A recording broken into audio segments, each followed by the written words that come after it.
My name is Raph, and I'm a cop from the 1920s. I died in 1936. You might believe that or not. The most important thing you need to remember is that I was there. He said, Raph, I can't do it. I cannot come there and relive St. Francis again.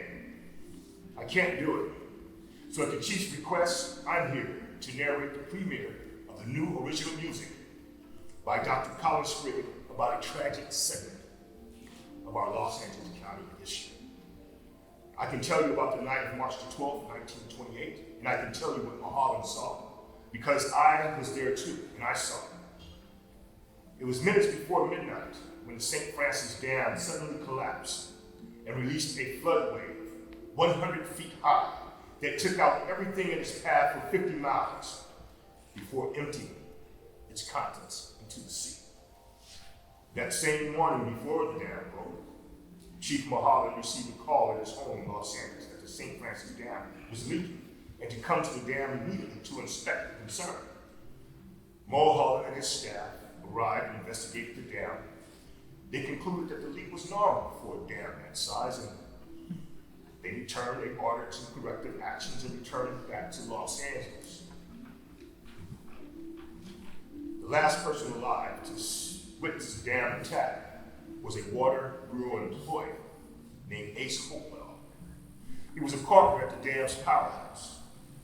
And just before midnight, Hopewell rode his motorcycle towards the dam on the windy uphill road along the canyon side without seeing anything unusual. He observed the dam as he passed, again without any cause for concern. But approximately a mile up above the dam, he heard above his motorcycle engines a loud rumbling noise, sounding like rocks rolling down a hill. He stopped, got off his motorcycle, smoked a cigarette, and looked at the hill. This is the music of Ace Hopewell.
Chief Mulholland himself designed the St. Francis Dam. He drove each day for 2 years from downtown Los Angeles to the San Francisco Canyon to supervise the dam's construction. It was a massive piece of engineering and an architectural gem. The dam towered 180 feet above the canyon floor, joining the west side of the canyon with the east side of the canyon. And behind the dam's wall were 12 billion gallons of water. Ace Hopewell got back on his motorcycle that midnight when the rumbling started to subside. he was able to motor on without incident. However, for the hundreds of people below the dam, the night was about to become much darker. Ray Rising was a Department of Water and Power employee. He, his wife, and 3 daughters were asleep within their cottage, located within the Water Bureau's family camp, in the canyon, a mile below the dam. A monstrous sound of a landslide occurred, and their house began to shake, and a thunderous cyclone of a noise began to roar down the canyon. Ray Rising knew immediately what was coming. The Risings did not even have time to open up their front door before a 100-foot wall of water arrived and just obliterated their house and Ray Rising's family.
Chief Mulholland's big 1926 black Cadillac pulled up next to the squad car in the dark night. I got out my car to greet the chief, his assistant, and their chauffeur. Chief, I said, I'm here to escort you to the dam site, sir. The roads are all washed out. We can't cross the river, but we can take the back fire road. Follow me, sir. I turned my police car into the adjoining fire road. The chief's Cadillac was close behind. It was a slow and treacherous drive that followed the curves and flooding river's banks. I steered left and I steered right around the bends of the river, rising, dipping, and bouncing across the dirt road. Something ahead of us was partially blocking the road. It was very large and buried, and it leaned at an angle in about 6 inches of moving mud and water. I rode the squad car close, my searchlight illuminated the object. It was an upright piano, caked with mud. The black and white keys were plainly visible. When our car slowly and eerily passed by, I expected at any moment for it to start playing. Why? I just did. A short distance later, we came upon a beached house that the flood had carried down the river, half on the shore and half in the water. It was missing its roof and one of its 4 walls. Its guts of furniture and household items were sprawled over the grassy ranks. The source of that old piano, perhaps, we saw earlier on the road. A short distance ahead, my headlight reflected a striking, shiny pink satin cloth that appeared to to partially cover rocks and wet grounds. And as I got close, I could see it was a fancy dress, a gown of some sort. Its sequences sparkled in my headlights. And I rolled my car next to the pink dress, and through my open window, I peered out. And I could see that there was a young girl inside that dress. And I looked back at Mulholland's car. His headlights stared back at me, and his engine idle. I saw human bodies being dragged by survivors from the river, being lined up like matchsticks along the shore, one after the other, side by side. There were so many bodies I just couldn't count them all. And I looked at Mulholland, my chief, the man who built us there, and he was seeing those bodies too. But he had tears coming down his eyes. And I placed my arm on his shoulders, because there was just no words at all. I've never seen a look in a man's eyes speak to me like Mulholland's eyes did that morning. His eyes looked at those bodies lined up along the banks, and I swear, I think I saw his spirit leave his body right then and there. And I think he died in spirit within my presence, just like a breath of fresh air being released and exhaled. I watched Mr. Mulholland, Chief Mulholland, my boss, in that big black Cadillac drive away. Down it went, down the same fire road he had traveled up that morning. Mr. Mulholland, the man who had gone and had done so much for the city of Los Angeles, a hero to all of us. He was now a broken man with a heavy burden of the loss of life to bear. And I watched his car disappear, and I believed that I saw Mulholland take the last